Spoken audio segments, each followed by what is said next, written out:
That hurt.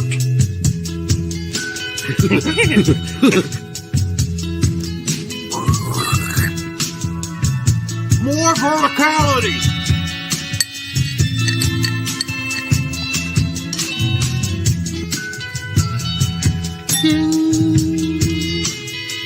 Recording in progress. All right. Welcome to the Straight Red Card.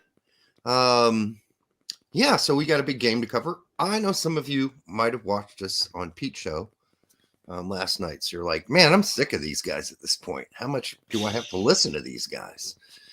And I get it, but we're going to provide some things we may have not gotten a chance to talk about last night because, you know, it's Pete's show. He runs that show. And let me go ahead and bring up something real quick about our show. Wikipedia. Guess is an American clothing brand. I didn't say anything fucking close to her name. What the fuck? What did she think you said? Something about clothing. Shut up. You've been unplugged. Go away, Skynet. You just unplug that every night before we start the show. Yeah, it adds a bit of content. The vagina is the female organ. So I wrote on Twitter today, hey, join us tonight. Do it. We'll be on at 8:15 Eastern Standard Time. Will it just be another 30-minute stream? Breakdown of the U.S. men's national team, et cetera, et cetera, et cetera. And we'll go through a bunch of the other ones. There's some actual questions on there, but I'm just going to scroll through. 30-minute intro, maybe. Love the live streams. It will certainly be 30 minutes. If by 30 minutes you mean 2 hours, 30 minutes, that becomes 2 hours. We're shooting for an hour today. 30 minutes by NFL standards. How else does a 1 hour game take 3 hours? 30 minutes? Oh, God. Yeah, good one. Speaking of things that are the opposite of not surprising, did you fucking see Will Smith bitch slap? I saw the Rock? YouTube highlight. I didn't watch the Oscars. I had other things to do. I felt like maybe watching paint dry or listening to my hair you grow. heard about this today. No. I'm saying I didn't watch the Oscars. I watched the clip. No, I didn't watch the Oscars. I just watched that clip where Chris Rock basically makes a joke about G.I. Jane, and I guess Will Smith's wife has that disease where she can't grow, her hair falls out, so she's kind of like shaves it bald or whatever. And, you know, at first, Will Smith was like chuckling. You know, like, okay, yeah, that's okay. And then he looked over at his wife. They have a different type of relationship. So that's what I've heard. There's some back and forth. There was a joke on Will's expense at the very beginning of the monologues. Oh, regarding that. Yeah, well, not just that, but it was they have an open relationship, more or less. Yes, absolutely. Yeah. And you know, of course, Jada was laughing at that. So yeah, he's on the block. Get him up there, you know. And you know, Will's like, no, I'm good. Don't worry about that. You know. And then all of a sudden, Chris Rock's joke came, and you know, you could see it. He made the joke, and Will's over there cracking up. And you can see Jada's smile kind of drain, and then all of a sudden, Will's on stage smacking the guy. Slapped him like a total bitch. Unreal. And then, I mean, Chris Rock must have just been like, what the fuck just happened here? Well, that's Chris said here. Chris Rock took it like a pro, man. He got smacked. He's like, whoa, you know. What the hell is that? I mean, I guess he smacked out of me by Will Smith. And then Will Smith starts yelling, cussing at him. Get my wife's name out of your mouth or something, out of your motherfucking mouth. Like several times. What a catastrophe. I can't believe I missed all that live, real time. I probably would have, at the first part, would have thought, you know, this is staged. But that slap was no easy slap. I mean, he leaned into that shit. Whack. So, given there's other clips afterwards and during the commercial break of like Denzel Washington and Tyler Perry going over and consoling him, you know, telling him to calm down, bring it down. Then he had his speech after he won the Best Actor award and everything like that. And then, you know, half the audience was cheering him on, half the audience was booing, apparently, I guess.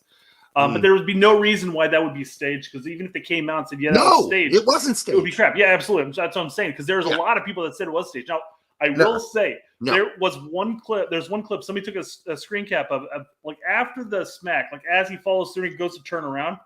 Will Smith had like a smirk on his face, and Chris Rock was like, like that. Like it looked like it was kind of like planned out to an extent, but there'd be no reason for it. So I think it's just a happenstance of how when the picture was taken, type of thing, So yeah, Chris Rock, we'd like to have you host the Oscars. There's one thing: we're going to pay you this amount, but you're going to have to get bitch slapped by Will Smith live on TV. I thought the three chick comedians, Amy Schumer and spacing the other two girls' names. I don't they know. were the hosts. I didn't watch it. In the opening monologue, Amy Schumer actually comes out and says, like, hey, the Oscars decided to hire three women to run it because it costs less than hiring a male. All those jokes. So glad I missed it because I only caught some highlights that popped up on Twitter. Basically, I don't think I've watched the Oscars for 20 years. Like I don't care. So Jackals, did Will Smith apologize to Chris Rock on Instagram? Because he apologized to everybody else outside of Chris Rock on the actual Oscars. I will say this much: if that was Dave Chappelle up there, all buffed out like he is now, I guarantee Will Smith's not walking up and smacking Dave Chappelle in the face. Guarantee it. I don't know what made you don't pimp slap Dave Chappelle. Come on now. I know Chris Rock's career is a little bit on the downward slide, where Chappelle is still the king, but there was no way he slaps Dave Chappelle because Dave Chappelle will take his ass out. He'll fucking cold cock him right after that. So he apologized to everybody apparently, and there was a picture again taken where after the slap, Chris Rock's right hand looked like it was going to form a fist, but then like he didn't do anything obviously, but. That's just like Chris. I think it's just reflex. Like I'm going to punch back. No, that's just Chris's whole childhood. He got picked on a lot. Makes sense. He always thought about fighting back. I've watched a number of but he never really did it. Too. He always thought about fighting back, but he never really did it. So, all right, let's get. You didn't see this today because you don't watch. Pardon the interruption, but Wilbon, by the way, went off today on the U.S. men's national team holding that banner saying qualified World Cup, qualified for the World Cup at the end of the game. And we were with Pete, so we didn't see that. But once I saw the thank you fans one. Once the players read the banner, they dumped that shit. They were like, whoa, no. I dumped that to the ground. Where is it at? I got something for that actually, but I got to find it. Keep talking. But I don't think it's a big deal. I know Mike Wilbon went off his rocker today about that. He's like, we shouldn't be celebrating qualifying anyhow. We're supposed to qualify. Stop celebrating qualifying. And then he said, but you know who really screwed up? It wasn't any of those players because as soon as they read it, they're like, dropped it. It was the marketing department. He said, I guarantee it's the marketing department. Those dumb motherfuckers always everything up. The marketing department. Why would they even make a banner like that when it could be taken out of context? Well, like we're taking Costa Rica like lightly. I mean, I know we have to lose 6-0, but Christ's sake, you don't say you're qualified until you're qualified. It's funny. I get it. Matt Doyle actually has come out and gave us an out for automatically qualifying today. And here's how. U.S. men's national team need a win, draw, or lose by 5-0 or less to advance directly to World Cup. A forfeit is a 3-0 loss. Just saying. We're not going to forfeit the game. Guaranteed to win, guys. Let's go. I'm sure Matt's qualification. Oh, that's a joke. Yeah, absolutely. Matt's joking. He's got to be. But I go, that's kind of funny. It is funny. It's true too. We could just forfeit it and say, you know what? You guys won it. Well, let's just go party. Well played. Let's just get in this bitch and go party. Listen, it would take such a freakish event for that to happen, and we'll get into U.S. versus Costa Rica versus U.S. later. Tomorrow's show. But Doyle has embraced the trolling. He must have, based on his starting 11 for Mexico. He's definitely trolling. You should see his new starting 11 option. I'll see if I can pull that up real quick. Oh no, is it bad again? It's a troll. It's 100% troll. Why does he do that? I don't know. I mean, people are there's some people that are calling him out on a lot of stuff. Like we called him out on some of his call-ups. So I think he's just sort of leaning into it at this point. And his starting 11. But was that a troll? That sounded like something he really wanted. Here we go. I got it right here. That was quick. All right.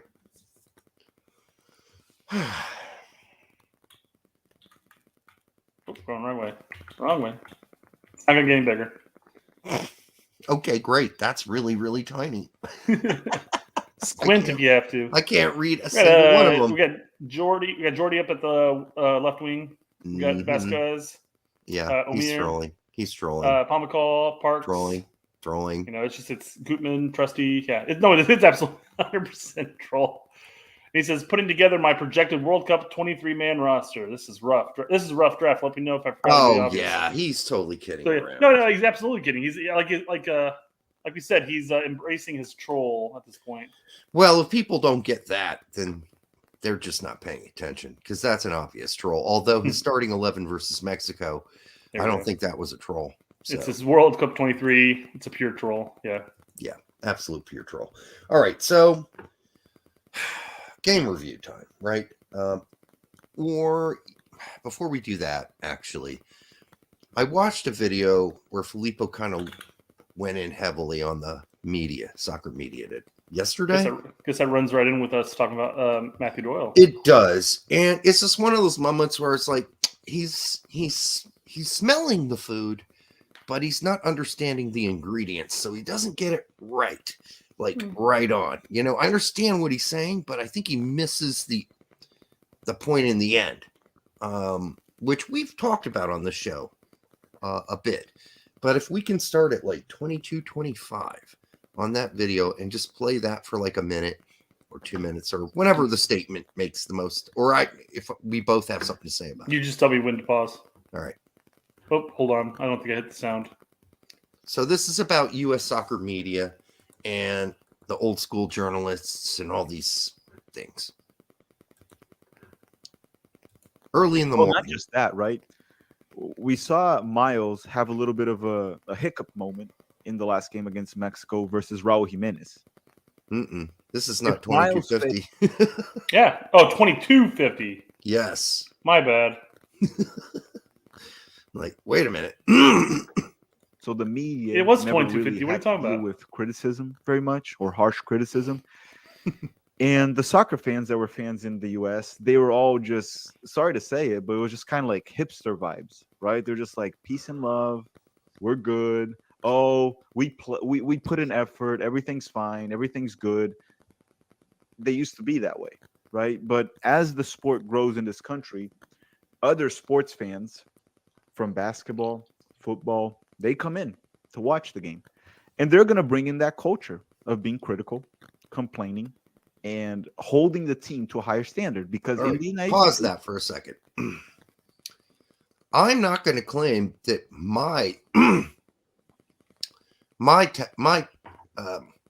I usually am very critical, right? But I'm not going to say, okay, that's because I lived in Germany. That's because my mom's German.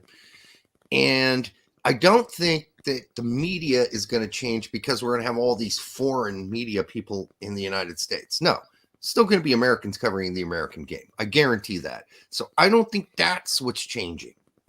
I don't think that's happening. I will say there's a level of your criticism that might come from living in a family that was very soccer minded. Whereas, use my family as an example. My brother was the first person to play soccer in our family. My dad did wrestling and played football in high school. Didn't even know what a soccer ball looked like until my brother started playing. Then I started playing at 4. We became a soccer family more or less in the end. But to that point, though, we were always critical when it was warranted. There also was a point where we were just, some fans, a lot of fans, were just happy to be there and happy that we qualified, we moved on. You had to be back then. Yeah, because quite frankly, the biggest key here is that there's like a high level of youth quality coming through the woodwork, and we're expecting bigger and bigger things every year. We qualify or don't qualify for that matter. Mm-hmm. We're expecting more.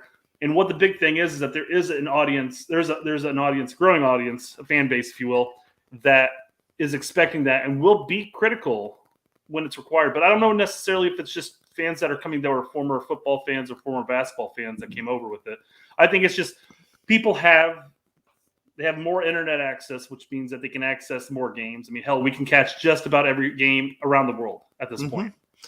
Yeah. And we have access to seeing that. Whereas we always talk about this when we were younger, you were lucky to find a Champions League game in rural Indiana. I'm not saying like in the big cities like New York or LA or anything like that, but in rural Indiana, you'd catch Champions League game and you'd be happy, you know?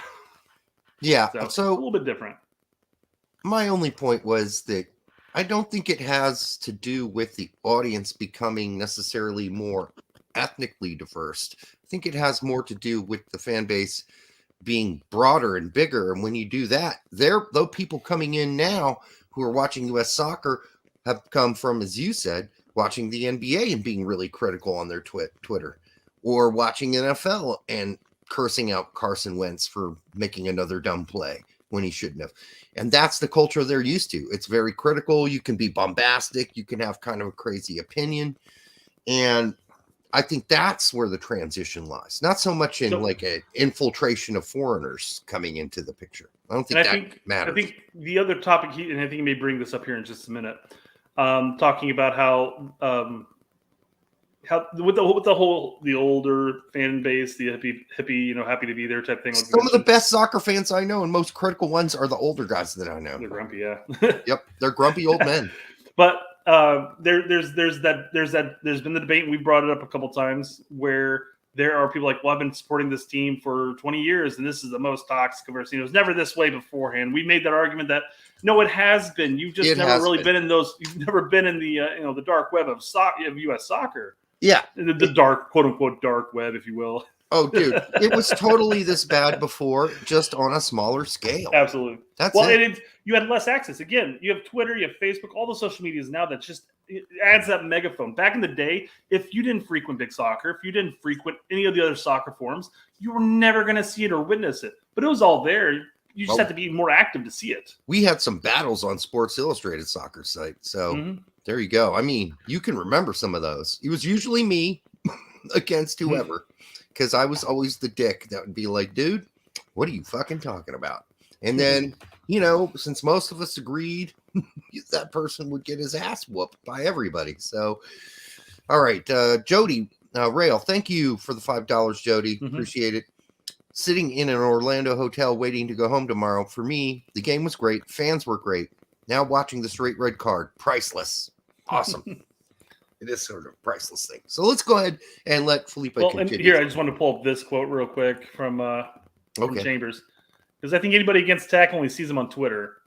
I think that a lot of his detractors don't watch his actual content. They don't. They only know him. They only know him from Twitter. So, and that's why when we're behind the scenes and we're talking to reporters we know, that's why they're cynical, because Tack can be a little sharp on Twitter. You know, a little snipey. Okay, so this is just setting it up. He goes, "Got to miss the JFT is better than Mikey debates on big soccer," and then it was followed up with this.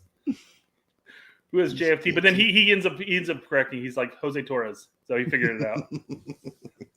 Jose I had this issue on Twitter. I went on a Twitter a binge of quoting on or commenting on other people's threads, and I was like, the toxicity was always there back in the days of BS. We had the MB, nepotism arguments, and there's more vitriol and BS than ever. And he's like, I have no idea what any of that means. And I go, my bad. Twitter 260 some odd characters. BS equals big soccer. And he goes, oh, okay, now I know. Yeah. I mean, anybody that was around back then knows that there was a lot of vitriol, name calling, you name it. And there were cliques and there were, I remember when we got our show at first, they're like, who the fuck are these dudes? They're like, why is this dude writing articles? Why does he get to write articles? Oh, because I wrote articles in other places and they gave us a spot. All right. That's why. All right. Let's check out. Let's check out Tacticals, the rest of this. Continue through? Okay. Yeah. Let's just continue. We are the best in the world in most of the sports, or we're at least top 5. That's not the case for soccer. I will say one thing here real quick. He's going into the fact that there are critical fans and there are people who hold us up to higher standards in those sports, and that's very true. We also have a larger history in those sports, so that also plays a factor. Sure, absolutely. So I think a lot of these old school hipster USMNT fans and the media, not the media, right? Because a lot of the people in the media are very supportive of this. That hurt. They're not You hipster. dealing well with this I am a hipster. doesn't it? shock of culture almost, right? Do live And in I talked Bloomington, to so- Sam from Yank Report. Yeah, we were talking about this in person yesterday. It creates friction, right? It creates friction. I also think another thing that's happening right now is there's a lot of soccer fans coming in, like myself, right? I grew up in Brazil. I lived there till I was 14, 15. Actually, as a kid, kindergarten I did here in the United 4 to 7, I was in the United States, and I went to Brazil. So as a teenager, from age 7 to 15, I lived in Brazil, and that's where I learned my soccer culture, right? And that's all I know how to be, a Brazilian soccer fan, but American. So, and then you get a lot of soccer fans in the United States that are Mexican American, that are Salvadoran American, that are Argentine American, European and American, right? They're from a European country, Italian American, and they bring in that culture. They bring in. I will agree absolutely. When they come in, they do bring in that culture of being critical and expecting more from their team. I will also make the argument to say that the American fan base that has been here, again, whether you're Italian American, Brazilian American, people who've been here, born and raised, have always had that mentality. But again, there was a period, a decade or so ago at least, that it was much more of a like, hey, we're happy to be here. We made the World Cup. Woo, let's go, guys. Well, I mean, we always expected to make the World Cup ever since like 86, right? That was an expectation after that. Like, you got to at least make the World Cup. And then after like 94, it was like, okay, yeah, World Cup, that's great. But now let's get out of our group. After 2002, it was, hey, now let's get to the quarters or the semis. So things have been evolving and changing. But I think that if Filippo were around back in the early 2000s, in 2004, 2010, in big soccer, etc., he would have a different point of view. He would know this is not new. It's just bigger. That's it. Bornstein got ripped. Remember, here goes Bradley getting ripped for inviting his son to the camps. Yep. Here's another one saying that he Blanco remembers somebody telling him to burn his Donovan jersey after 2006. Yeah. So, I mean, again, this is what gets me whenever you start seeing like the Grant Wahl articles that talk about the guys like, is this really the fan base that we have now? Oh, it wasn't like this before. I'm like, no, it was always like this. Always like this. Like, okay, so you might be new to it, but it was always here. Back then, you had maybe a total of 250,000 rabid fans of U.S. soccer, and 10% of them were those cynical bastards we're all talking about, right? Again, now we have 1 million or 2 million, and still the same percentage, 10% of them, 5% of them, or whatever the number is, are going to be complainers, moaners, and they're going to have, some of them are going to be nasty. They're going to send threats to players or whatever. But this is not new. It's just, it's bigger. That's it. It's a bigger, we're not in a pond anymore. We're a giant lake. And hopefully we reach sea level. But, anyhow. David says false nostalgia. It's very true. What does that mean? The people I know what nostalgia means, and I know what the false people means. who are remembering the past is in like the glory days. Like, we're all just happy. We're a great big family. We weren't happy. And you know what? Nasty. That's the thing. It was a false nostalgia. Basically, it was fake. It was there, and you may have chosen not to acknowledge it, or maybe you didn't witness it, but it was always there. We got death threats, for Christ's sake. Please, it was not that awesome in the past either. It was just a smaller group of people, and now it's a really big group of people. And social media brings everybody together, for good or for bad.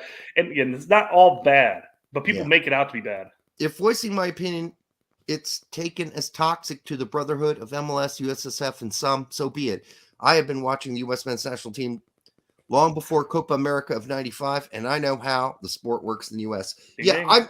Guillermo, I'm with you. I don't think it's the old curmudgeons that are the problem here. I really don't, and I'm not sure exactly how Filippo came to this conclusion because I'm an old curmudgeon. So, and I'm on his side. So I don't think it's the old guys that he's got to worry about. I think it's there are some, maybe not necessarily even old, but just there's a pocket of vocal old people that are coming out like it wasn't always like this. And I think that's what he's kind of referring to. And he could just be referring to the Grant Wahl article when he talks about this. It's possible. And if it is, then let's just focus on Grant, right? Let's not label everybody. I don't think Grant represents me. Grant's like 12 years younger than me. He's your age, not my age, I think. But I don't think it's the old guys that we got to worry about. But okay, let's let them play on here. That culture, which is similar in the entire world, the soccer culture is very similar. It's very critical, very demanding. It's kind of crazy, and sometimes it is toxic and violent, and it's not good. The United States doesn't have that issue of violence among fans, hooligans, ultras. We don't have that. But we do have a fan base that's getting very vocal. And by the world standards, we would still get called a soft fan base. And I think that's creating a lot of friction with the media because they're not really accepting this culture. They're not accepting these people that come in with a Brazilian soccer culture, with a Mexican soccer culture, with an European soccer culture that demand more. And they want greatness for this national team. A lot of the people in the media are very much accepting of mediocrity. And I think the reason they accept mediocrity is because the only reason they have jobs is because it's mediocre, right? Because if soccer becomes big here in this country, these mediocre journalists, which a lot of them are, they will lose their jobs because then soccer will have to hire good journalists. So I will say that the mediocre journalists are actually game journalists. They are not necessarily soccer journalists. Mm-hmm. And a lot of the soccer journalists who are covering soccer specifically cover it because that's their passion, like Brian Schroeder or Stephen Goff.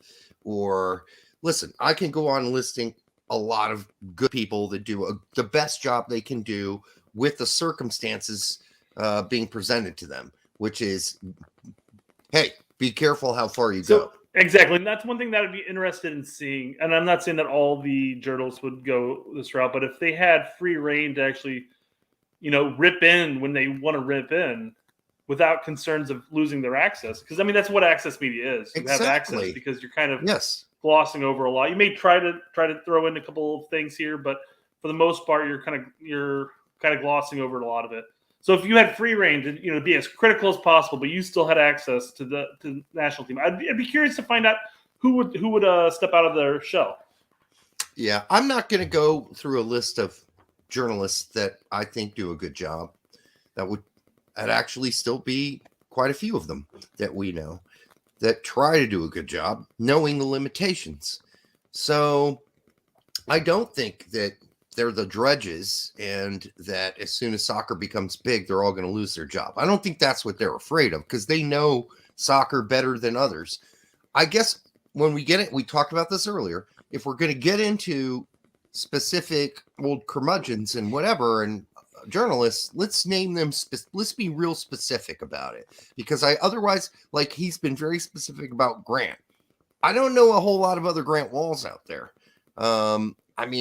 I don't know anybody out there who says that there should be a trophy for qualifying for the World Cup. I think he did that on his own, and I'm not sure how much support he got for that. Yeah. I mean, so to Filippo's point, that does scream at, hey, everybody gets a trophy. I think the other thing is that Filippo's done a really good job at reaching out to the sort of old school community or we got the Hercs. He's had Lawless on, I believe, or was that? No, that would have been Sam had Lawless. Yeah, Sam had Lawless. He had Herc. He's been on Winalda. Things are healing. They're healing. Let's keep the healing part up. Because was Filippo on? No, Sam was on Bredos. I was on Bredos. So was Sam, I think. Probably. Okay. So we're connecting the dots here slowly but surely. And So I don't. If I knew specifically who he was talking about, like if he gave me some examples, I could help out there. But let's not go to that yet. Oh, come on. That's exactly where we're at. We got one more minute of this, I believe. You wanted examples, Derek. One more minute of Filippo, and then we'll get to that example. They need soccer to stay, to stay shitty, because if it becomes good, they're going to lose their jobs. That's just the fact, right? Many of them got a job in U.S. soccer journalism because no one covered soccer. No one gave a shit. Jody, if you meant to type something, type it in the chat. Almost like the B reporters, right? It was the B journalists, the B reporters, the crappy ones. They would come in and cover soccer because the good ones were covering football, college football, basketball, March Madness, right? They were covering that. So the crappy ones went to soccer, but soccer is growing. And eventually what's going to happen is they are going to, they're probably going to get, this is what I think very often. A lot of the soccer journalists, when I see it, it kind of seems like they're not even real soccer fans, in the U.S. at least. When I go to other countries and I see it, they're very passionate and they know their shit, right? Today I saw an article from Grant Wahl, and please, I'm not trying to burn him or anything. Of course not. That for a trophy, right? For a trophy for the national team that tops World Cup qualifying. What kind of madness soon, is Jason? this? Soon. It's called World Cup qualifying. So it's pretty much a round of the World Cup. The trophy is the World Cup. If you're going to give a trophy to World Cup qualifying, well, then fuck it. Give a trophy to who wins the group stage too in the World Cup. Oh, you top your group in the World Cup? There you go. Get a trophy. Just give a trophy. Right, that's I was say, is there a point coming up here? Because that's enough. So I guess the point is, again, with the old journalists, I'm glad he pointed out the Grant thing. That is correct. That's atrocious, and Grant should have never said that. And but I think we're overgeneralizing just a little, and we can talk to Filippo about this, but again, well, my standpoint is you can have your opinion on anybody as much as you want, and if we know that there are some good journalists out there that are doing a lot of good work. We have them on our show. We bring them up a lot.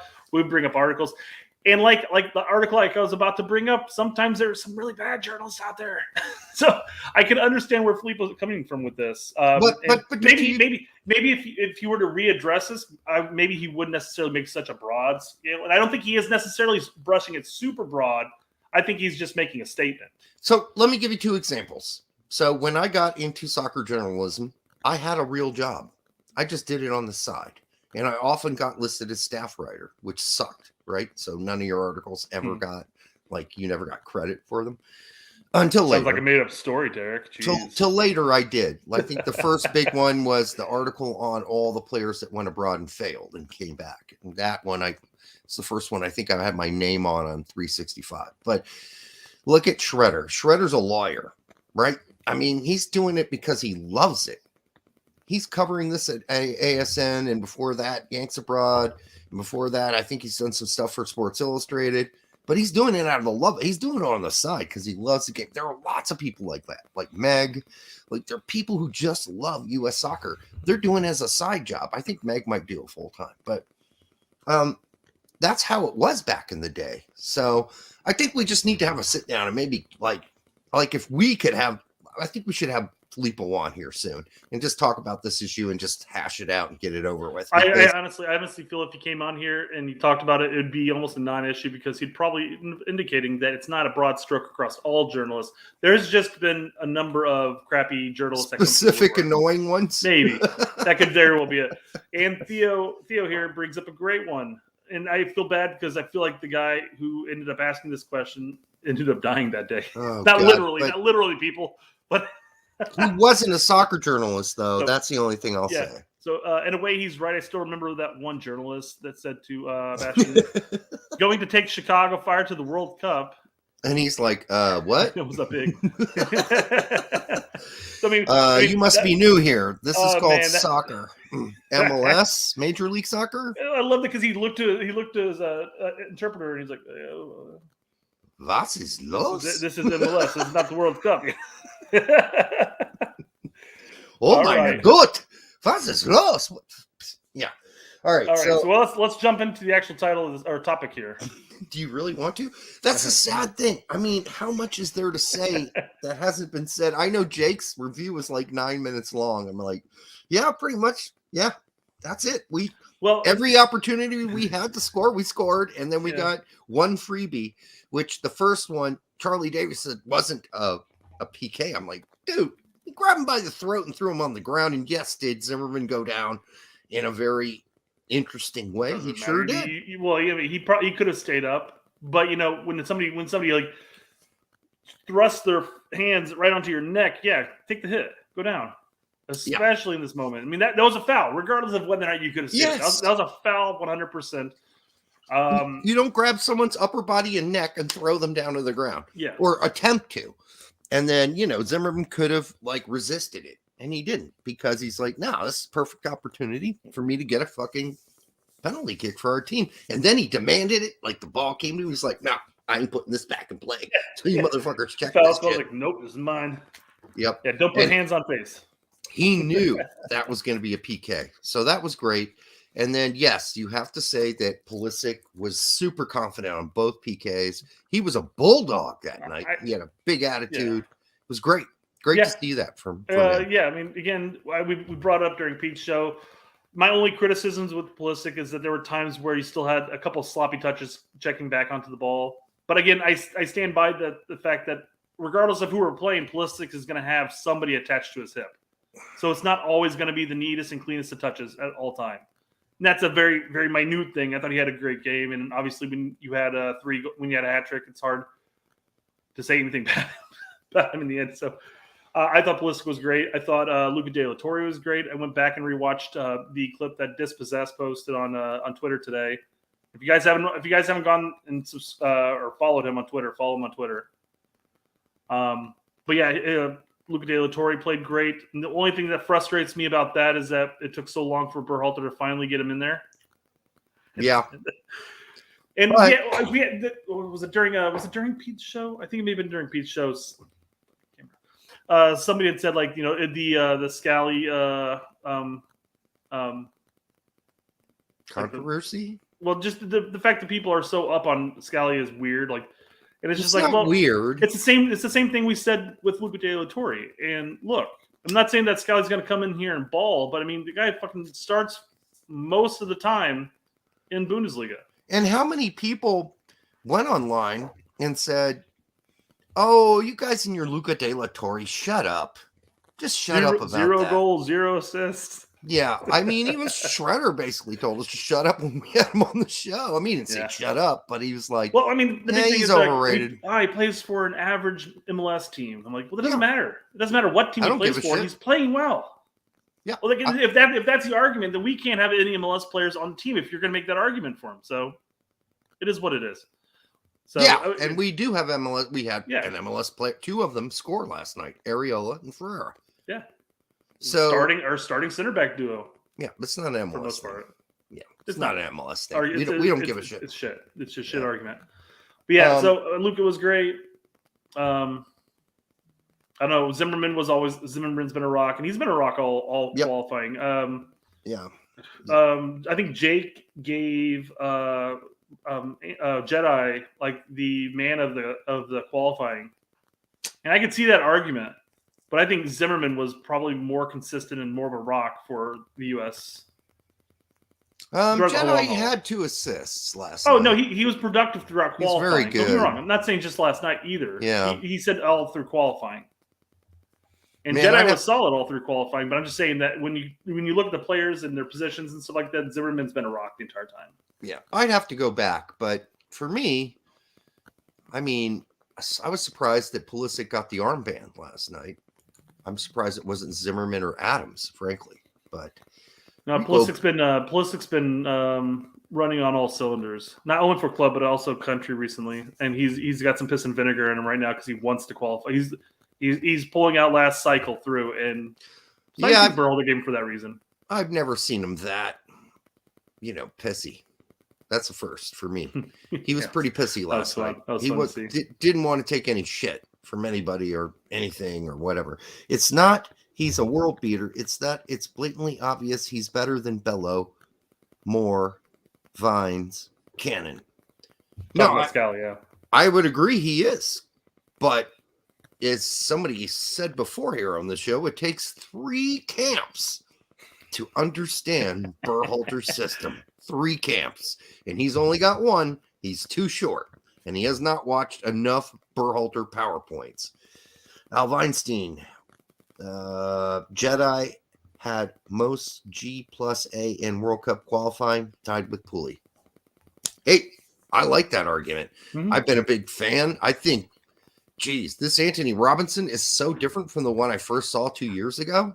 It's almost they're not the same people anymore, you know? Yeah. All right. As far as the setup goes and the formation, none of that was surprising. That's why there's not a lot to talk about. The only thing you talk about are the players that were there that you're like, well, I would have started Reyna instead of Areola, but then he only gave Areola 45 minutes. Mhm. So, that was planned out, obviously, right from the start. Yeah, So, and speaking of which, with Berhalter making his decisions there, you have to give props to Berhalter, because I feel like he knew exactly how Panama was going to attack us and going to play their game, and he played a much more direct game than normal. Like just boot the ball to the field, let Pulisic, let Ariel run onto it, bring it back, and it worked. We had a lot of opportunities, scored 5 goals. Yeah, and it really wasn't until the later subs came in that we fell apart, right? Like we just couldn't possess the ball No cohesiveness at all. anymore. We didn't really possess it that well, even with our normal. I mean, Panama had something like 62 to 65% possession, I think, something like that. Not before that.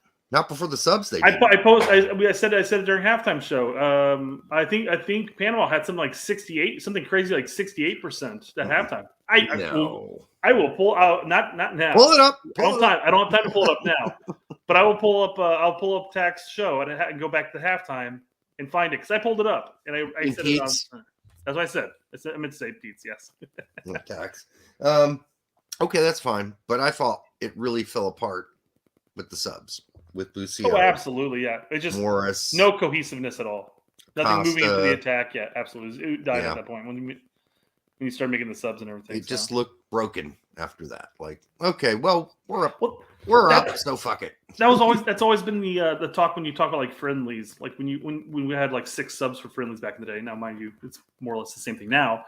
But in friendlies, you make massive line changes throughout that second half, and then you just go from playing like a decent game to literally nothing. It's like no cohesiveness, no connectivity, no nothing. Just no chemistry at all. Yeah, I mean, Bucio's not ready. Yeah. Jody, this is the second time you gave us a super chat with nothing on here. Obviously, with the $1, I know you can't. But if you have something you want to say, I will highlight it. All right. Do you want to put up Thanks for the chat, though. That Deadspin article about McKenny? If you want to know stupid journalism, here's stupid journalism. This is just clickbait, right? It has to be. I don't want to put too much shine on it. But this guy named Sam Fells writes an article where the title is what, Brett, again? Is the U.S. men's national team midfield better off without Weston McKennie? No, you dumbass. Did you watch the game? Did you watch Musa have a fairly mediocre game? Could McKennie boost that midfield? If it's McKennie De La Torre or McKennie Musa, do they have a great chemistry together? Absolutely. With Adams, they do.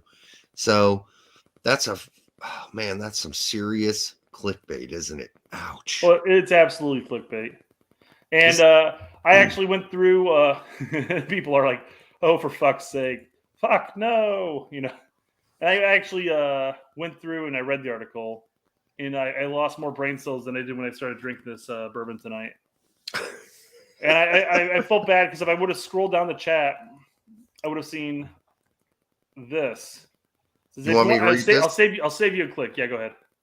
To begin this discussion, it has to be, this is the guy, in the article we just showed you. To begin this discussion, it has to be underlined that while McKennie is a very good player, okay, and maybe more than that in the near future, like right now, dumbass, he's also an extremely weird player. No, you're weird. He's a goal-scoring midfielder who doesn't do much else. What the fucker games are you watching? He's something of a poacher, except instead of lining up as a forward and waiting around the 6-yard box to finish off chances, he starts in the midfield and arrives late into the penalty box to do the same. He's a goal-scoring midfielder who doesn't do much else? What a fucking idiot. This guy hasn't watched a single Juventus game in his life. He's never watched a single U.S. men's national team. This is what's bad journalism. This is bad journalism. This guy should have been raked over coals for this. I hope he was. You would know. You're on the Twitters. No, I mean, all the comments everywhere about it was this is shit, this is shit, this is shit. Garbage. And a number of people brought up the good point, which I'm sure the fuck knows and knows that we saw on here were the same thing. Like, don't give this fire some air because it's only going to make it grow. He doesn't care if you think he's shit. He did it for the clicks, 100%. I don't know, man. If I'm a writer and I write an article and everyone hates me and they know they're not going to read my next article because of the last one I just wrote, I might take some of that criticism seriously. That's kind of my point with Tact in that sense, is that he's like, they're going to lose their jobs because they're crappy journalists. I'm like, well, you brought up the point, like, well, they're not going to lose their job. I'm like, well, if people stop clicking on their articles because they know that they're shit articles all the time, then the company's not going to be like, okay, here's more money, keep pumping out content that's not getting clicked on. So yeah, because listen, once you read a dumb article by a journalist, you're much less likely to click on his next one or her next one because you're like, that person's kind of a moron. I don't really respect their point of view. I mean, I can say that about some journalists over the years that I've read. And I'm like, I'll never read another article by this guy because he's an asshole and he's dumb. So, like, you can only keep that charade on for so long before people are like, yeah, I'm not watching your show. I'm not reading your articles. You're an idiot. Yeah. All right. Anything else before we hit? Let's jump back to the U.S. Panama game real quick because I wanted to go over. Go for it. Who was at fault for the one goal? Oh, okay. And we talked about this on Pete's show, and we couldn't come up with an example. We need to place blame on someone, right? Who was it? Who gave up that goal? Was it -1 on them? But no, I mean, it was one of those conditions like, well, did this person lose their man, or did that person lose their man, or did nobody have the man? Were we playing just a complete zone period? So I went through, and I did end up pull this up here real quick. I did pull it up. Oh, you put together a little slideshow. A little slideshow, yeah, absolutely. Oh. I'm getting a little professional with this shit. All right. So here it is before the free kick comes in. First off, I want to say it wasn't a foul against Long. Maybe it was a little bit of a foul, but I mean, the foul occurred on Long beforehand. You can make the argument that Long put himself in that position with that crappy first touch. Fine. We're here. They scored a goal. We're moving on. Mm-hmm. So this is before the free kick got taken, and you can see the line. And it's crappy. It's crappy because everybody's moving, so it's going to be, garbage tier quality. But you got Godoy right here. This guy in the white jersey. You got Zimmerman, and you got Rodriguez, and I'm the Z got removed here for some odd reason. 16's offsides. Yeah. Here's Moore right here. There's Luca De La Torre, because you'll see him later, and then Ferreira. All right? Yep. So at this point, I don't know who the fuck's marking who, because, I mean, there's players here. There's, Zimmerman's kind of torn between Godoy and Rodriguez. Is Moore marking 9, but it looks like Jedi's got 9. I don't know. This is a mess, quite frankly. So the kick comes in. Two things come to mind right there, just looking at that first still shot, which is Morris is keeping everyone on sides except for 16. Yep. And 16's an idiot. I mean, dude, take a step backwards. It's like I wonder if the camera angle came across. Maybe he's not necessarily. Maybe he is lined up with. I don't think Who's so. 23. Let's face who 23 is. Acosta. Acosta, thank you. Maybe. I don't know. Either way, we know 16 is definitely off. Yeah. And who knows? 9 might be lined up with him as well. I can't tell from this angle. But from this angle, from what we have, yeah, that's what it looks like. Morris is still sleeping on this Yeah. angle. Sorry. Do you have anything else? Nope. Let's move on. All right, so kick starts to come in. And everybody breaks. Here's Zimmerman. Still on Godoy's back with Rodriguez behind him. So it's kind of like that too. Ferreira is actually going to be pinching over to cover almost like this front of the 6 area. Luca De La Torre is in front of 23. Moore is on the back of 23. And then everybody else seems to have their man, kind of, except for 16. 16's wide open at this point. Yeah, but he's offside. He was offside, yeah. Straight off the bat. So, I mean, obviously the ball's going to be coming in here. Godoy's just going to have a header on it. Free header. Yep. So, do you have anything before I jump over to the last one? Rodriguez is brutalizing Zimmerman, just pushing him right there. Got a hand in his back. Yeah, shoulder. I will jump to your question here, Jody, in just a second. Finally coming good. So I'll keep asking until you acknowledge, Brett. All right. So then the got to jump on here. So then the final one, Rodriguez completely backs out, waiting for the clearance, more or less. Zimmerman realizes the ball is going to Godoy, and then Moore is also checking in, realizing the ball is coming to Godoy at the same time. So I don't know if that would have been a zonal issue, where that's just where they're lined up. Any other day of the week, the ball would have been perfectly played to one of our guys, and we would have gotten to it first. But Did Zimmerman have followed Godoy, which would have seemed like an obvious choice? Who was more marking? I don't know. Ferreira has nobody way over here. Ferreira is zone marking. So is 9. So is 23 and 13. Luca De La Torre and Ferreira right next to each other. Yeah. This is zone. And so is 9, 23, and 13 on our side. Everybody's zone marking.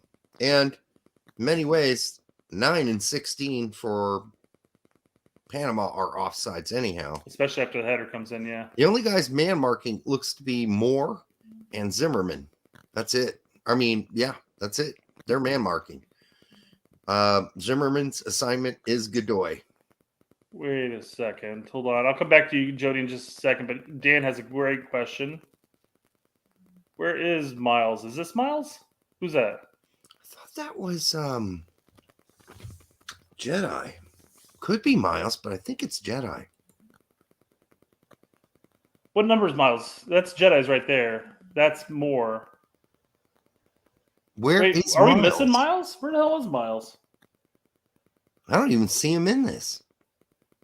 Maybe is behind 4? Back here somewhere, maybe? I don't know. Maybe. He was off the screen if that was the case. Back post? Yeah, Could good be, question. I guess. Standing in the goal next to. Yeah, I don't remember. Wait. There's a wall. This is a free kick. There's a wall, guys. He's in the wall. Okay. Is he in the wall? I imagine he has to be. I would have to pull the game back up to take a look at that. I wouldn't waste him in the wall. Why would you? That doesn't make any sense. No, so I'd be surprised if he was in the wall. It was just outside the 18, so maybe they needed some height in there to kind of, make it a certain type. I don't know. I think Pulisic and whoever. Not Pulisic. Was it Pulisic still? Yeah, Pulisic would have still been out. Adams would have been missing. Although I don't know if that was this time. I don't know. Either way, there's players in question that are missing.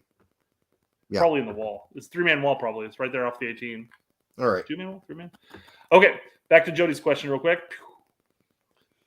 Is the fan base more toxic now, or is social media easier to say your opinion? Been following before we qualified in 1990 and have always questioned decisions.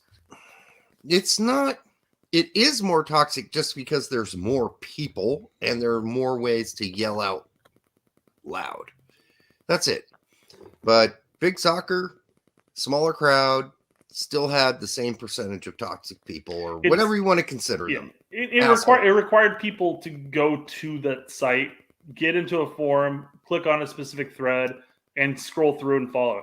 Whereas Twitter, you're literally just going on Twitter and you follow people and you get tagged into shit and it's there. So Social media adds a bigger megaphone to it. So it's just like, not necessarily toxicity, but criticism. People like, they're being toxic. It's the way I look at it, at least. Yeah, it's just that it's easier for everybody else to spread the word, the toxic word, or if you want to call it toxic, and I don't think it is. So Miles was subbed up. Miles is long. Long was in for Miles. Okay. Miles was subbed. People are in all caps. Read the comments. Yeah. That probably would have saved us a couple minutes of headache. They're like, It could have been there. Could have been this. That's content, guys. Come on. Exactly. So So regardless, so after seeing that, though, would you say it would be the system, or do you think somebody, because we weren't man marking by any means? do Do you think it was more of a system failure, just a great free kick that happened to go to the it's a player? great free kick that ended up in the exact spot it needed to be that Godoy finished. That's it. That's all it was. Yep. It happens on occasion, and it was just a great free kick. And Zimmerman did what he thought he had to do, but he got kind of elbowed and pushed by Rodriguez. He was off balance, so we couldn't really follow Godoy. And Godoy scored because it landed right on his nugget, and he put it right in the corner. He did. So he did. Aki I watched put out them some all. good stuff today, and we're actually going to bring up something just for a quick laugh, more so than anything. We had somebody on Twitter ask us to go over the faces of all the bench players during the Pulisic kerfuffle. Okay. And I zoomed in. The reason why I brought this up is that Aki put it on his Pulisic one. All right. About Reina. So figured we go ahead and just jump this in here and just go over some of these faces. All right. I do love Acosta already on top left. Like, what? Oh, he's looking out there going, oh, I wish I was out there. What? Think of all the players that could be pushing that. Eric Palmer Brown kind of has the same look. He's like, word? So I love that. I looked at this and go, this is going to be a what are they thinking? What are they saying? Only wrong answers. So I love that Busio here is pointing off to some chick in the stands across the way. It's like, oh, dude, check out the tits in row 13, man. And Reina's like, fuck yeah. I think that Reina's pretty much like, he's just like, this is so silly. Come on. That's what he's saying. Oh, Speedfox. Where? Right here. No, it's not. Is it? Okay. I don't know. It's blurry. That's what I thought it was. And you told me it was Acosta. And I was like, oh, was it Acosta? Maybe Acosta was already on the field at that time. No, that was first half. Acosta wasn't on the field. I don't know. I mean, it could be PFOC. It's really small on my screen. Yeah. I'm just guessing. Bello was sometimes you only got hairdos to go with. Bello was not looking at anything that was happening on the field. He was pissed off that he dropped his Nintendo DS. No. He's looking down. He's like, oh, fuck, it smashed. No, he's just laughing. Absolutely. He's just laughing. He saw him there. Speaking of laughing, they're all laughing at us. He's like, this is ridiculous. I can't believe this shit's happening. That's like Reina's laughing too. He's like, this is silly. Come on. This is stupid. And then, for the most part, it is Busio's like, he's on his descent with his finger. He's like, you kicked that ball at Pulisic. You motherfucker. I saw it. And then Horvath's usually doing this Horvath thing. He's kind of like, I'm on the bench. I'm on the bench. I'm on the bench. I'm on the bench. Antonio, you're not too far off of that. Looks like he just got done blowing up a G.I. Joe. I'm not. I don't like that new haircut. No, I don't think many people did. All right, Mr. Buzzcut, Mr. Marines. All right. You don't need to get that kind of haircut. So let's go to ratings, player ratings, and then we can discuss the individual players, how they played, and how the game went. Listen, because there's not much to say.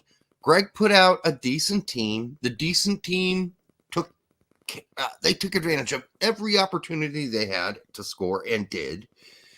And we won the game 5-1. I mean, we played a 4-3-3, nothing to talk about there. We played the same way we always play. We had a lot of space given to us from Panama because they weren't going to play. a low block, they played aggressive the whole game. So it gave us space and time to operate and empty space to fill in. So, I mean, it's not complex, people. It was just we didn't play that great the whole game. Don't get me wrong. We didn't.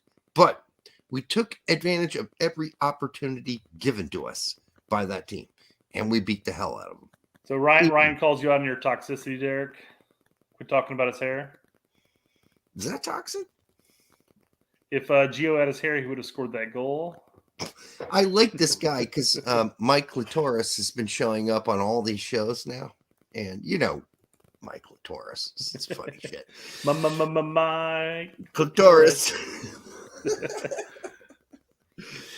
Eldon Hashik, $5. Just drove past Noblesville on the way home to the fort from airport. Was at Orlando game. Awesome. W. Shaq, very good off the ball. It was an awesome win. You missed that on TV. We're going to get into this, Eldon, because I thought Pete was wrong. I thought Brett was wrong, and everybody else agreed with me about more. So here we go. These are all the ratings. We'll talk about more later, I guess, when we get to more. We got Roger Gonzalez from CBS. We've got Ben Wright from MLS. These are all their ratings. We've got Joe Prince Wright from NBC. We've got Jizzy Beccarena. Jezzy? Maybe Izzy? I can't remember. It'd be weird if the name was I thought Jizzy. it was Jezzy. Jezzy. Well, maybe I'm wrong. Not Jizzy. Jezzy. My bad. Let's just call the person Izzy. All right. Or Lizzie. Maybe it was Lizzie. Who cares? It might be. But her ratings suck all the time so far. 3 times in a row. We gave Musa 3. I know. Brian Schroeder from ASN. Pete. 11 Yanks. Pele. And then me, myself, and Brett. Myself, and I. All right.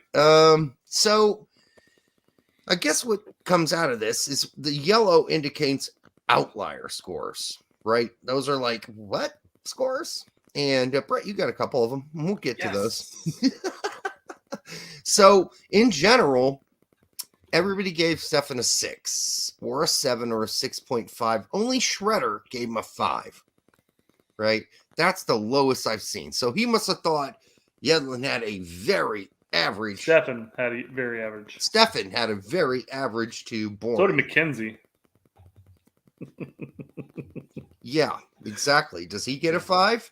I think Stefan actually played, and I thought he wasn't that bad. I don't know why you would give him a 5 or a 5.5. I thought he had a couple moments. I mean, I gave him a 6.5 just because he came up big. Not big, but he came up key on a couple things, and a lot of them were him cleaning up on a couple things too. But again, he didn't have a bad game. I don't think his distribution was better than it was in Mexico. Yep, and I was pretty much spot on with the average. I don't understand a 5. I'd like to know. Brian. I'll text Brian. I'll text him tomorrow. Let's find out where this 5 came from. And it could be as simple as, well, he didn't have to do that much, Jedi. Well, Al says Stefan looked afraid of contact. And there were a couple times he kind of went in a little timid to it. But, I mean, he came up early in the first half in that little scuffle in the 6th that was just back and forth out finally. And he came up with it looked like he hurt his back again. And I thought he was going to get subbed out. I thought Horvath was going to come in. Mm-hmm. But he fought through it and finished out the game. Yeah. He doesn't seem afraid of contact versus Mexico. I think he might have pulled something or had a pain going on, but he didn't want to come out of the game. Mm-hmm. So Jedi average is 7.8. I think nobody disagrees there. I mean, it was all 7.5s and 8s. So yeah, so 7.8, more 8s than 7.5s. Zimmerman 7.1. Miles, huh? Oh, Miles, my bad. Well, they're both 7.1. It doesn't matter. That's fine. Some people had Zimmerman higher. Some people had Miles higher. Okay, I get it. You're flipping a coin there, but I and you. yeah, I guess what did we do? We both had 6.5 for Miles and 7 for Zim. Yeah, we thought Zim was slightly better. That's about He's it. been a rock, yeah, absolutely. So he made fewer obvious mistakes. More. Here we go. Here we go. Here so we go. You guys ass reamed more last night, giving him a 4 and a 4.5. And I'm like, no, you guys, I don't know what game you're watching, but it's at least a 5.5. David agrees with you on that. The guy got off the plane and said, go play. So, and I will say, I had watched Jake's video today, and he mentioned that exact thing. And I know you said it last night. I was still running high on the game and, had my opinion. But I after thinking about it, I guess in the sense, he literally came off the plane, had maybe like 18 hours before game time and played. I probably could see bumping him up a bit from a 4.5. Even Shredder gave him a 6.5, and Shredder's notoriously low. Yeah, but he gave Stefan a 5. I can't trust him right now. And then everybody else was like 7.5. So yeah, but Roger also gave Musa 3, so I really can't trust him. We're getting there. De La Torre, the outlier score was the lowest. We're gonna skip Adams here. Oh, Adams! Why do you keep skipping shit? Because it's so small. That's why. And it's not really an outlier. You need to get some glasses on there. No, I can see. It's just seriously fucking small on the screen. 6.5 is the lowest score he got, and that was from Shredder. And everybody else gave him better, and he ends up with a 7.3. I think that's fair. And when you mash all these scores together, generally you get the right score. Mm-hmm. Did Moore jump Yedlin on our depth charts? No, I don't think so. No. I wouldn't even. I was a big proponent of Moore after the Gold Cup, and I was really hoping that he was going to take off on his club and do give him playing time, and he was really going to be a contender. But that didn't happen exactly as planned, obviously, and here we are. Mm-hmm. Then we got Adams at a 7.3. I think that's very appropriate. It's in between you, me, and Pete. Shredder is Brian Shredder, also spelled Sciaretta. He writes for ASN and Sports Illustrated. No, I think he's the leader of the infamous Foot Clan. Teenage this is Turtles. Like Ninja Turtle thing. Yeah. Yeah, I was too old for that by the time that came out. I was like, why are you watching this? Dude, the original comic series was dark. Then the cartoon came out and made it fluffy. Yeah, well, they always blew it on the cartoons. Made it a shit ton of fucking money, though. DLT, only CBS gave him 6. Everybody else was pretty high on him, including us. So 7 or 7.5. And an 8 from NBC. So you can make that argument with NBC though, like the 8, because again, going back and rewatching it, I was more impressed with his touches on the ball when you isolate him down. And I wish USSF would do this. Maybe they could hire Dispossessed full time to do it. But when you can see each player's individual touches, only their touches, I think that helps the situation when you can get an official good grade for them.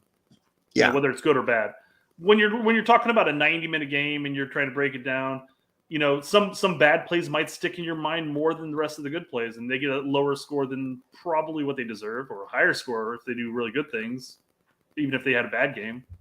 So it just depends. But well, yeah, I mean, this goes for Musa too. Like everybody was like, okay, he was like a 6 or a 7. A couple people like maybe he made the 5s. And one guy goes like, no, that was a 3. I didn't see a 3. I didn't watch a 3. Oh, for Musa? Yeah, for Musa, no. So somebody had mentioned it earlier. It's like when they were talking about like who gave Musa a 3.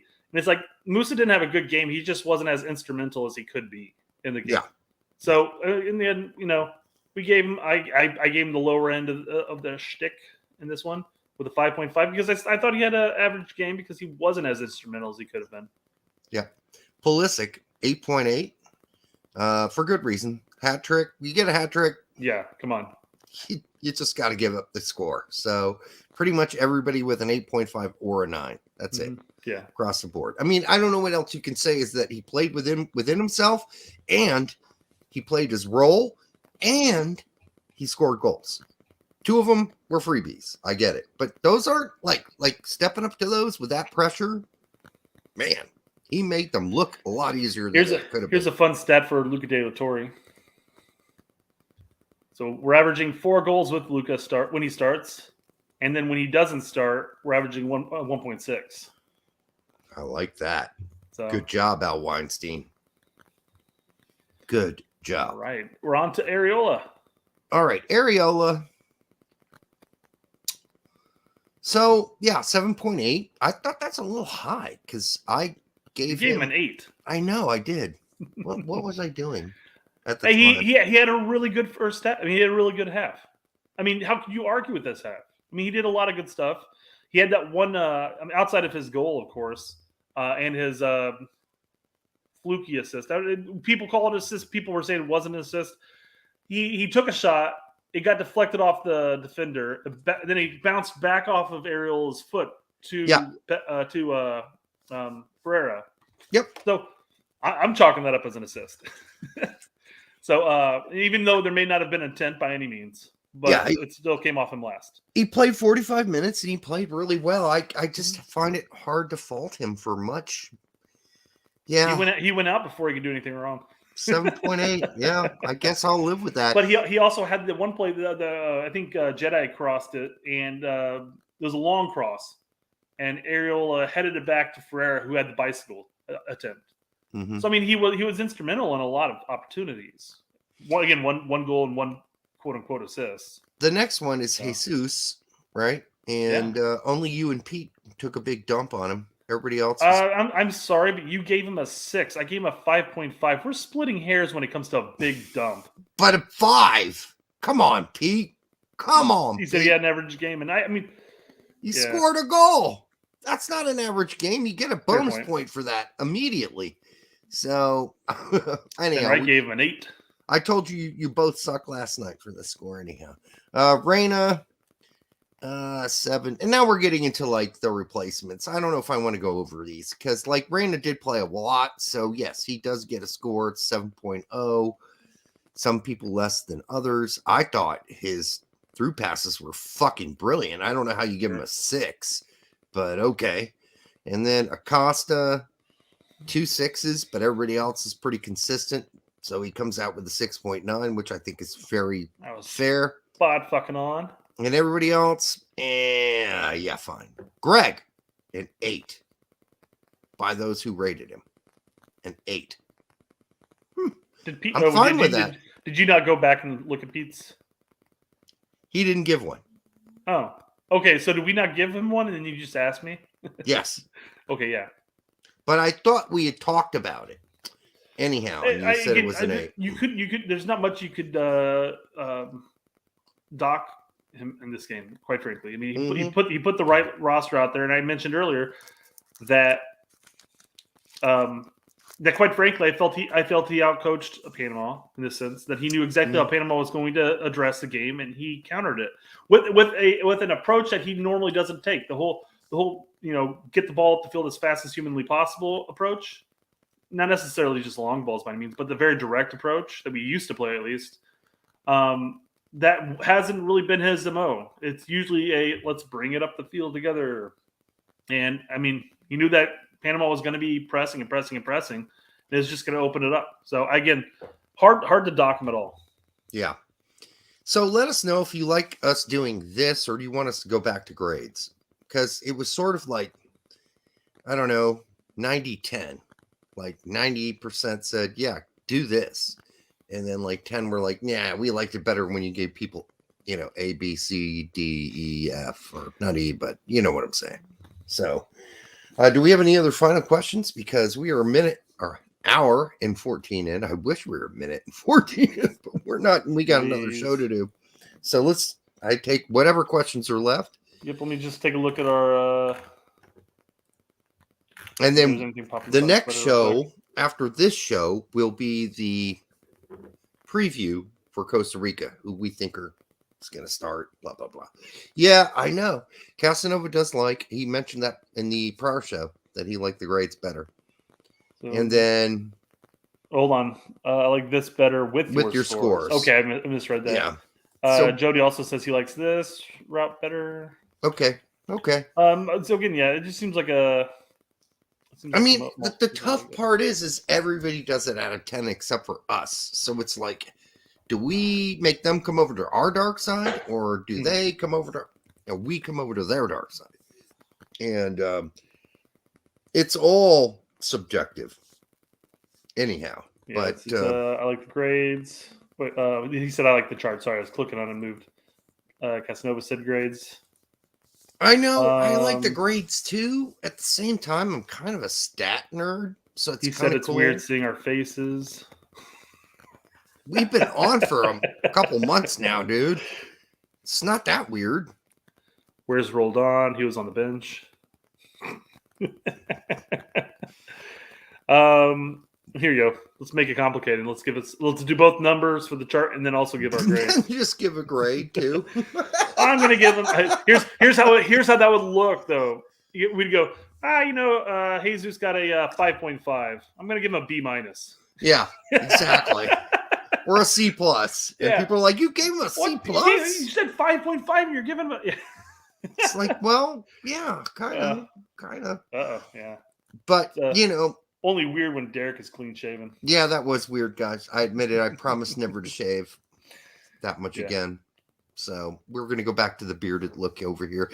The only thing is that Brett's beard stands out nice because it's nice and brown still, and mine is all gray except for like this spot around right here. Still black. So what's going to happen when this starts getting gray up to here and then it stops like right there? It's. Are you gonna dye it, or are you gonna? I don't know.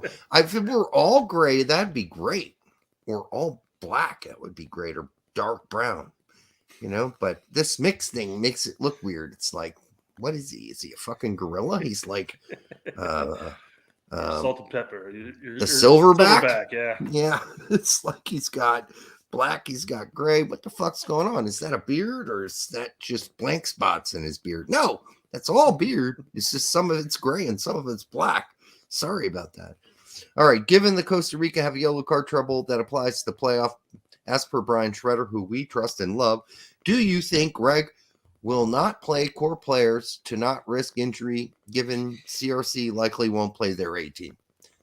Wow. We're going to get into that into the next show when we're going to do the preview for the Costa Rica game. But I think it's a good question about Costa Rica. Because without giving too much of it away, I guess, taking into consideration that yellow card accumulation carries over to the playoffs, one would imagine Costa Rica their top players is not going to risk playing their top players when they know they're about 99% going to have to go to this playoff against New Zealand. It ain't going to be the Solomon Islands, folks. It's going to be New Zealand. And it's going to be a one-off game. So, yeah, they're going to have their best crew available for that. Post-injury, Leget's skill set and play style just took a nosedive. Post-injury. Yeah. It was more of his ability to cut. His ability to cut. Here's what started it. What started this? I'm going to pull up a couple of them here. Yes, I'd agree with that. I thought Leggett pre-injury was very solid player. We're big on him. Oh, I was a big fan. Yeah. Big fan. Let's see here. And he goes, David says, "Sell no. Leggett in his prime was a finisher, never a creator. Literally the direct opposite of LDT." That's kind of true too. The LDLT. They are different players in that sense. And yes. I brought this up whenever during the summer friendlies before Nations League, and Leggett was scoring goals. And it's hard to say anything bad about him, and he's going to continue getting a starting spot because he's scoring goals. And then Nations League hit, then Gold Cup hit, and then World Cup qualifying hit, and he never got into those advanced roles again. It seemed like minus 100 his game, of course, but he never really got into those advanced roles. And it just seemed like in those summer friendlies, one of our eights, very much legit, played a more offensive-minded one. And if you can get him in and around the box, that'd be ideal for him. But when you get him running up and down the pitch and away from the box, and all of a sudden his one mindset is go backwards, go backwards, go backwards. So yeah, I mean, listen, after the injuries, it was pretty clear to me as a LA Galaxy fan at the time that Leggett had lost his ability to make quick cuts. Mm-hmm. He was still okay in a straight line. He was okay going backwards and forwards, but like his quickness was debilitated. So he wasn't the same player he was before. He's still wise. He still knows the game. He just doesn't have all the physical attributes right now to be the same legit he once was. And that's okay. Mm-hmm. Yeah, this is just going along with what we're saying, yeah. Back in the day, yeah. Yeah, Big Sam was an idiot for never giving him really a chance. That was stupid. Especially with the teams he had at the time. Jesus. What are the odds that Panama goes in and gets a win? Who cares? Doesn't matter. They're out. They're 4 points out, so yeah, they won't go anywhere. Who are they playing? I don't care. They're playing Canada. So I guess the big matter. question. Well, I guess maybe he's making the argument that if Canada loses to Panama and then U.S. win, we could dethrone Canada as first place. Not that it makes a difference. No, doesn't make a difference. We're still ahead of them in the World Cup rankings. They will be in a different pot. We will be in a higher pot. Sure. No, I mean, I think it's more bragging rights than anything. Just to knock down the. That's getting the Grant Wahl shit. I don't give a fuck about like some fucking I want World a trophy, Cup trophy.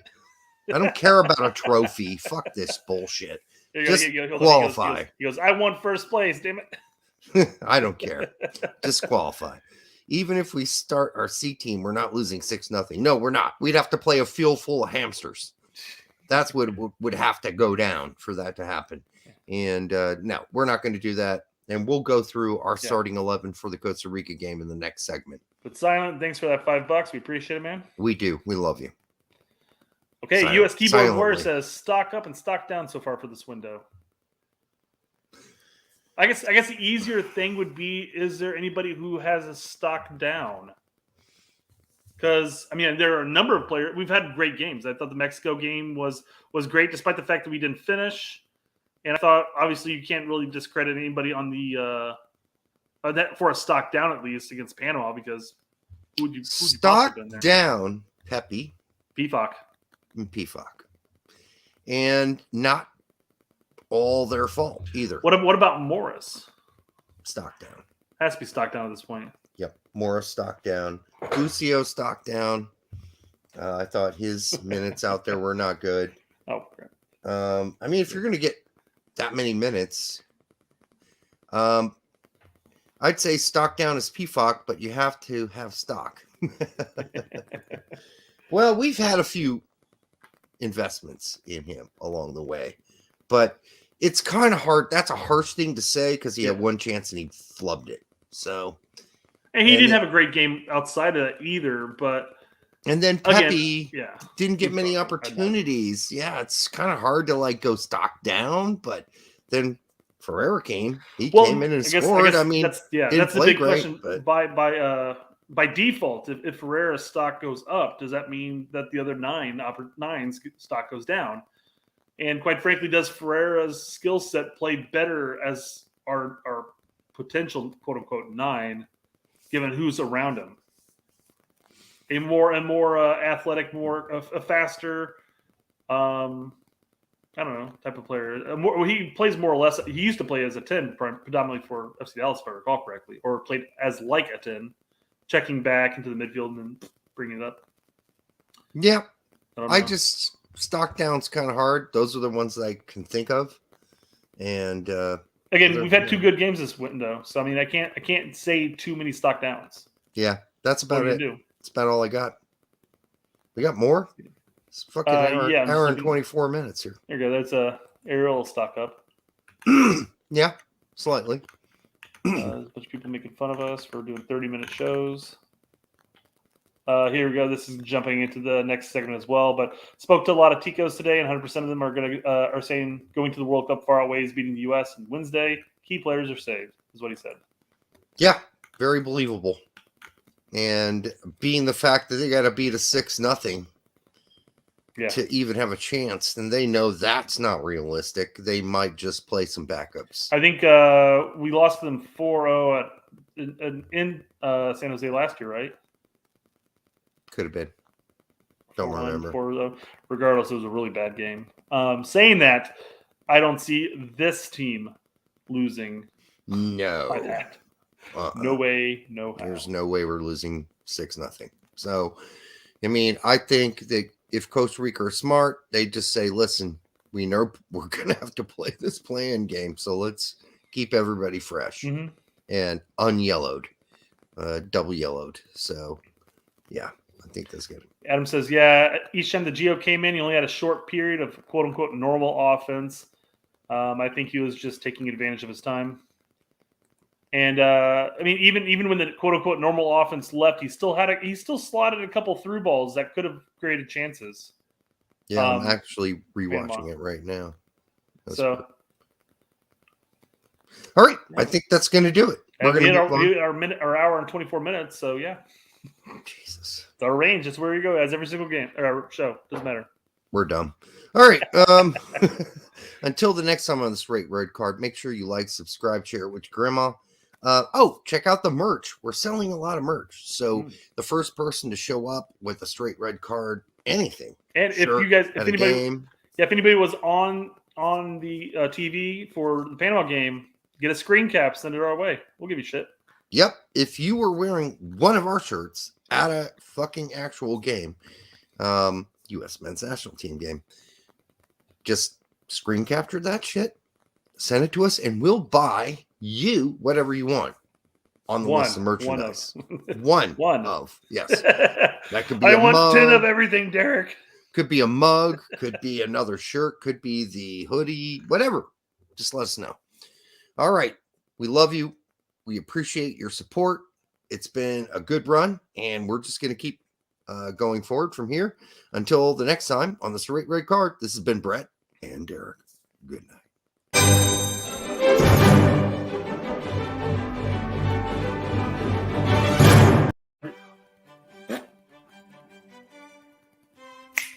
Do it again. Ah, fuck.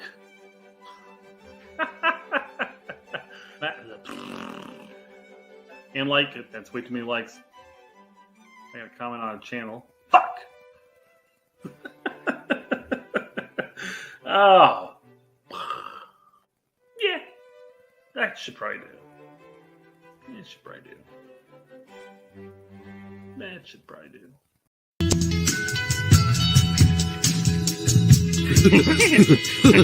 That hurt.